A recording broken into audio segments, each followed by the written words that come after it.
حضرات، علمی تاریخ سے دلچسپی رکھنے والوں سے یہ بات بالکل مخفی نہیں ہے کہ کبھی ترجمہ اصل کتاب کی خوبیوں کے لیے حجاب بن جاتا ہے تو کبھی ترجمہ اصل کتاب کی خوبیوں کا خادم ہی نہیں بلکہ نقیب اور مبلغ بن جاتا ہے۔ تاریخ میں کئی شخصیات ایسی ہیں جن کو شہرت و دوام ان کے ترجموں ہی سے حاصل ہوا ہے۔ حضرات، ہمارا آج کا پروگرام ندوۃ العلماء کے ناظم، all India Muslim personal law board کے سیکریٹری، مختلف دینی، دعوتی اور تربیتی اداروں کے مربی، مخدوم و محترم حضرت مولانا سید بلال حسنی ندوی دامت برکاتہم کی صدارت میں جاری ہے۔ اس کے بعد کتاب سے متعلق اظہار خیال کرنے کے لیے میں مولانا سلمان نسیم ندوی صاحب سے درخواست کرتا ہوں کہ تشریف لائیں اور کتاب کے حوالے سے اپنی تحریر پیش فرمائیں۔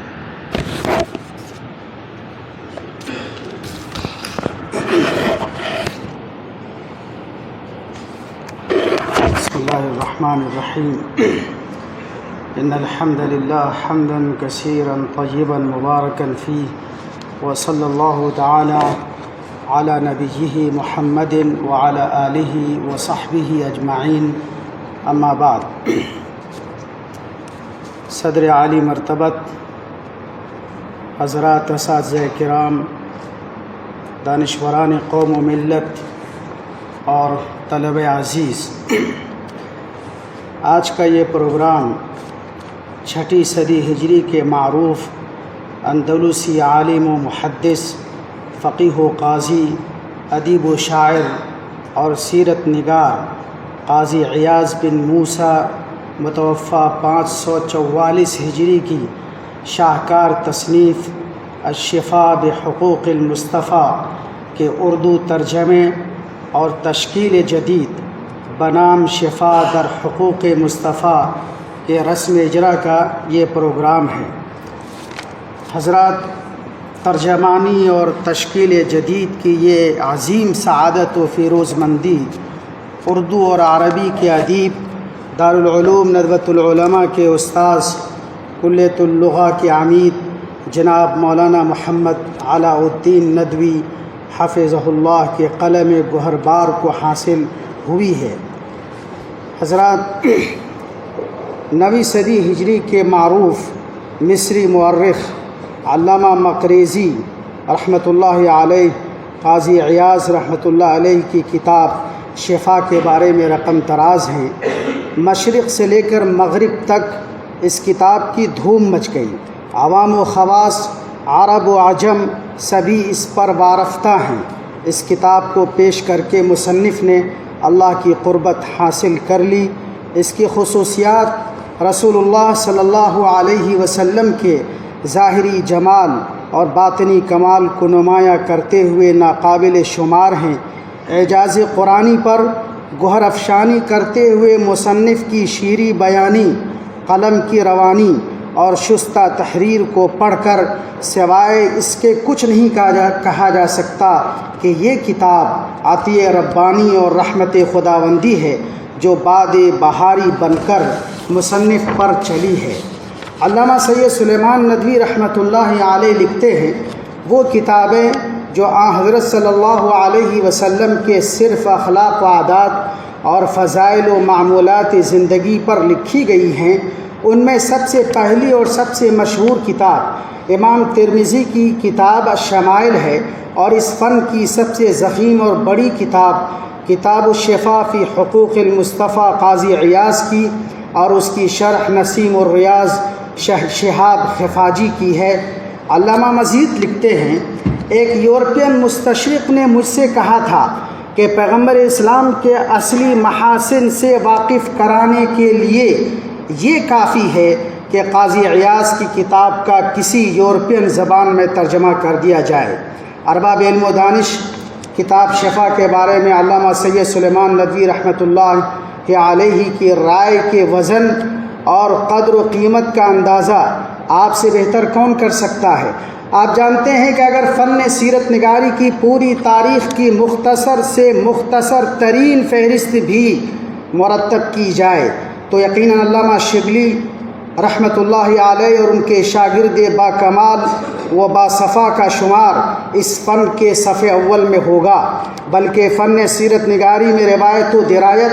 تحقیق و تنقید اور رد شبہات کا موضوع جب بھی چھڑے گا تو استاد و شاگرد شہنشی نظر آئیں گے۔ فن سیرت نگاری کے اس امام اور علوم اسلامیہ کے اس فرہاد کی کتاب شفا کے بارے میں مذکورہ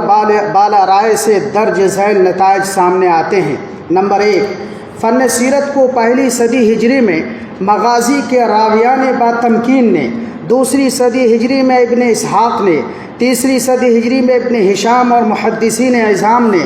اور چوتھی و پانچویں صدی ہجری میں تاریخ و تراجم کے مؤلفین اور ابن اسحاق ابن ہشام کے شارحین نے آگے بڑھایا اور خوب بڑھایا۔ لیکن کتاب شفا اپنے موضوع و منہج کی یکتائی،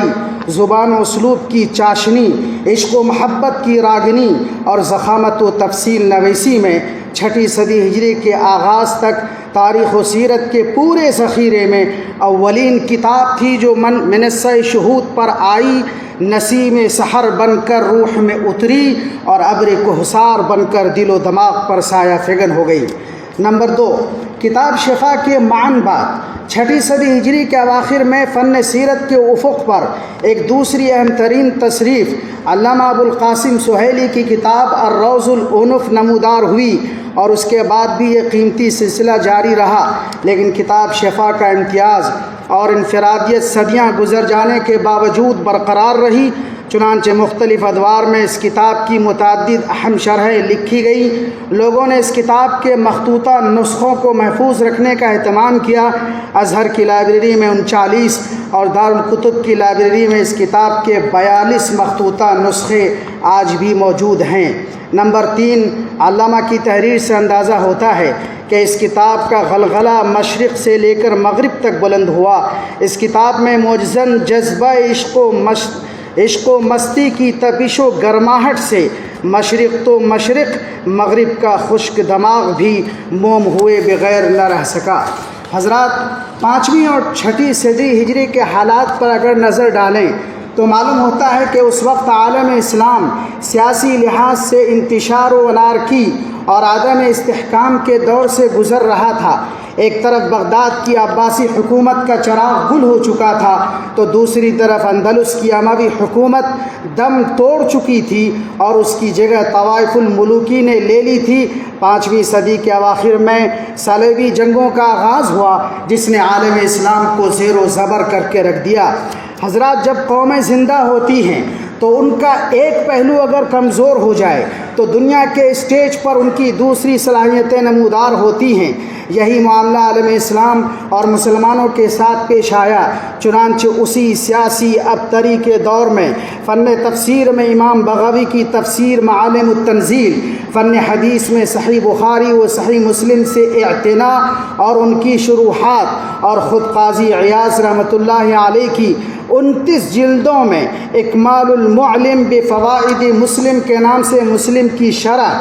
فقہ اور اصول فقہ میں امام سرخسی کی المبسوط، ابن حاجب مالکی کی الجامع بین الامہات فی الفقہ، ابن حزم اندلسی کی الاحکام فی اصول الاحکام، امام غزالی کی المستصفى من علم الاصول، فن ادب میں ابن رشیق قیروانی کی العمدۃ فی محاسن الشعر و آدابہ، فن تاریخ میں ابن اسیر کی الکامل فی التاریخ، ابن عساکر کی تاریخ دمشق، فن فلسفہ و منطق میں ابن سینا کی الاشارات و تنبیہات، امام غزالی کی تحافت الفلاسفہ اور مقاصد الفلاسفہ، ابن باجہ اندلسی، ابن طفیل اور ابن زہر کی کتابیں، فن طب میں ابن بیطار کی الجامع لمفردات الادویہ والاغذیہ،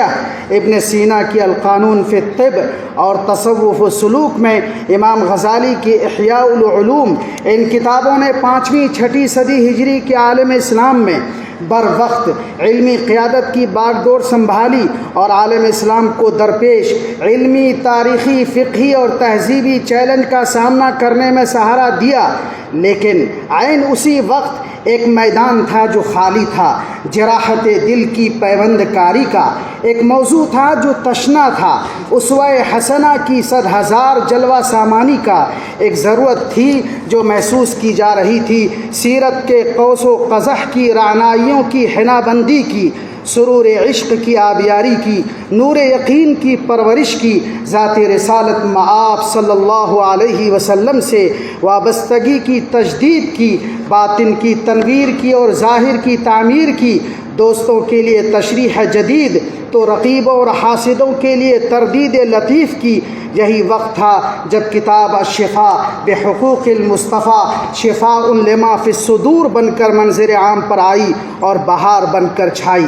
حضرات، علمی تاریخ سے دلچسپی رکھنے والوں سے یہ بات بالکل مخفی نہیں ہے کہ کبھی ترجمہ اصل کتاب کی خوبیوں کے لیے حجاب بن جاتا ہے تو کبھی ترجمہ اصل کتاب کی خوبیوں کا خادم ہی نہیں بلکہ نقیب اور مبلغ بن جاتا ہے۔ تاریخ میں کئی شخصیات ایسی ہیں جن کو شہرت و دوام ان کے ترجموں ہی سے حاصل ہوا ہے۔ کہتے ہیں کہ یورپ میں رباعیات عمر خیام اور مثنوی مولانا روم کے ترجموں نے اصل کتاب سے زیادہ شہرت حاصل کی، بلکہ تاریخ میں ایسی بھی مثالیں ہیں کہ اگر ترجمہ نگار کا ذوق و وجدان اور جوش و حرارت جذب ہو جائے تو ترجمہ ہی اصل کتاب، اصل مضمون اور اصل فکر کو شہرت و دوام بخش دیتا ہے۔ عالم عربی میں علامہ اقبال رحمۃ اللہ علیہ کی شہرت و مقبولیت میں مولانا علی میاں رحمۃ اللہ علیہ کی روائے اقبال کے تب و تاب اور سوز و ساز کا بھی حصہ ہے۔ یہ حسین اتفاق ہے کہ جہاں قاضی عیاض رحمۃ اللہ علیہ کی اصل کتاب شفا نے اپنی قوت تاثیر سے دلوں کو شکار، دماغ کو مسحور اور عقلوں کو مسخر کیا ہے، وہیں اس کتاب کے فاضل مترجم استاذ گرامی قدر جو ہجرت مصطفیٰ کے کامیاب وقائع نگار اور تجزیہ نگار ہیں، ذرا قرن اول کو آواز دینا کے خودی خواہ ہیں، ان کو بھی قسام ازل سے قوت گفتار قلم زر نگار کے ساتھ جوش و حرارت کا بھی وافر حصہ ودیعت ہوا ہے جو ان کے اس ترجمے میں جلوہ گر ہے۔ فاضل مترجم کے درج ذیل اقتباس سے آپ اس کا بخوبی اندازہ لگا سکتے ہیں۔ فاضل مترجم کتاب کے بارے میں لکھتے ہیں، مصنف نے الشفاء بتعریف حقوق المصطفیٰ کے نام سے محبت رسول کی ایک پھلواری لگائی ہے۔ اس میں انہوں نے محبوب کبریا صلی اللہ علیہ وسلم کے شمائل و خصائل،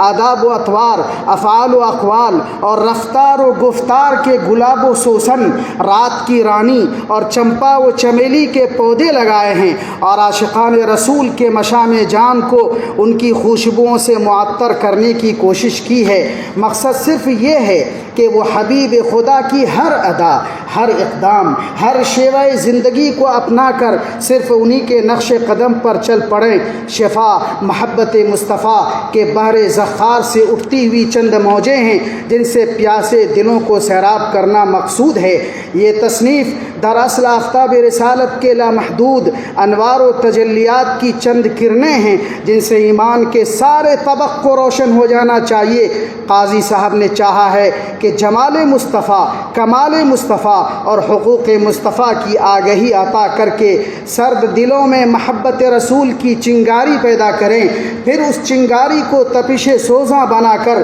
ایمان و عبودیت میں ایسی حرارت پیدا کر دیں جس سے قلب روشن، نگاہ پاکیزہ اور عزم و یقین تازہ اور زندہ ہو جائے۔ حضرات، فاضل مترجم نے کتاب کا ترجمہ 1986 عیسوی ہی میں مکمل کر لیا تھا، لیکن مشیت یزدی کے تقریباً 40 سال کے وقفے کے بعد یہ ترجمہ اب طلوع ہو رہا ہے۔ بقول فاضل مترجم، انہوں نے اس عرصے میں اس ترجمے کی طفل شیر خار اور لخت جگر کی طرح حفاظت کی ہے۔ اس تاخیر سے ہمیں جہاں ترجمے میں مترجم کا شباب بھی نظر آئے گا، وہیں گردش ماہ و سال کی پختگی کساؤ اور تنقیح و تہذیب کی شان بھی نظر آئے گی۔ فاضل مترجم نے کتاب کو 5 حصوں اور 15 ابواب میں تقسیم کیا ہے۔ کتاب کے مضامین پر نظر ڈالنے سے اندازہ ہوتا ہے کہ جس طرح 5ویں 6ٹی صدی ہجری میں اس کتاب کے ظہور نے ایک بڑی ضرورت کی تکمیل کی تھی اور سرد دلوں کو گرمایا تھا،